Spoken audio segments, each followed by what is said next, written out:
然范丞丞就是内娱贴脸开大的神，这小子的网速未免也太快了。网友前脚刚考古到奔跑吧导演早期上综艺的视频，后脚范丞丞就在最新的路透中当着姚 PD 的面玩他的稿。没想到第一次出国就来到了美丽的南美洲，没想到第一次出国就来到了南美洲的阿根廷，太炫了！紧接着范丞丞唱姚 PD 唱的英文歌，一旁的白鹿看到后也被他带偏，不仅帮范丞丞纠正了歌词，更是直接说出姚一天当年的金句。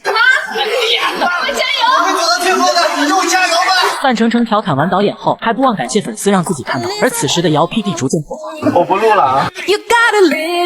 跟范丞丞一样的还有王鹤棣，两个人上次在奔跑吧合体是唱宋茜的屋顶着火，而这次两个人凑到一块后，又模仿起了戚薇唱歌。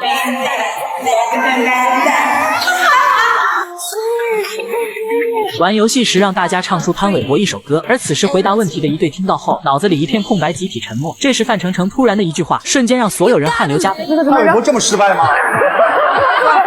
到底有没有人来管他的嘴？一谈游戏还没开始，范丞丞就贴心给魏大勋画了个眼镜，紧接着又大喊燕城回来。游戏刚开始，郑恺不到3秒就被淘汰，范丞丞看到后立马接梗，让导演把郑恺练习那段一定要剪出来，下一秒更是在他面前模仿。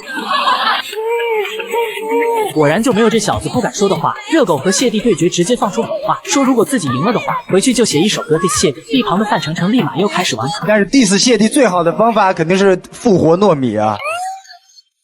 发布会现场让大家撒娇来看节目，看到张真源撒娇的范丞丞，我以为他的眼神是嫌弃，可没想到他想表达的是不屑。轮到他上场后，胜负欲直接上来了，一句话就直接把大家改沉默了。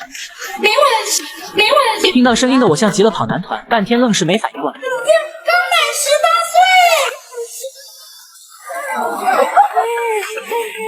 有多少人还记得第一次上跑男时的他？不仅是呆萌可爱的福西西，而且还会用小奶音叫姐姐。后来和队友一起上跑男被夸帅，也会不好意思。什么担当？我也不信有担当，现在还没有专业帅。而现在的他不仅爬泥潭里游泳，而且还会用泥巴洗头，完全没有一点偶像包袱。到底是什么让他变成了这样？然而这一切全都是魏大勋和郭麒麟的功劳。当年这3个人一起录综艺，坐在一辆车上分享录综艺的技巧，这才让他打开了新世界的大门。2组播3组，一人才30分，物理观察室你得聊5分钟，植入还得占5分钟，所以一期才20分钟。真的吗？对，这样的吗？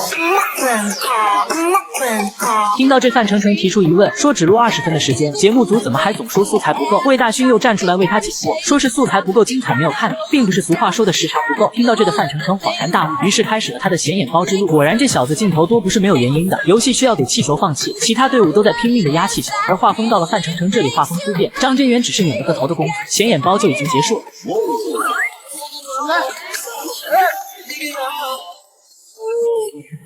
撕名牌环节，范丞丞成功偷袭沙溢，可下一秒又被沙哥同组的队友淘汰。一旁观战的沙哥别提有多高兴，连忙出来贴到范丞丞面前做鬼脸。紧接着沙溢在回去的路上埋怨他，说2个哥哥之间的巅峰对决，硬是让他小子给破坏了，而他只用一句话就哄好了沙溢。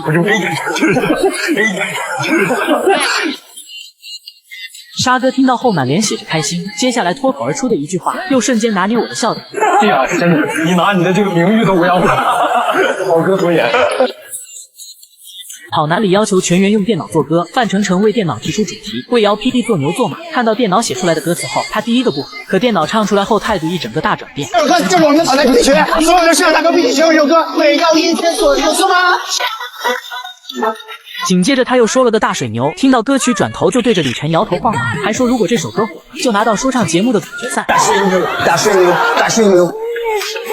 到了团队比赛环节，他又向电脑提出创作需求，说要写一首 diss 跑男的歌，甚至还给身后的沈小婷想好了他刚回国首秀的话。怎么样？这个风格，你想给你话题度拉满，回国首秀就是跑男。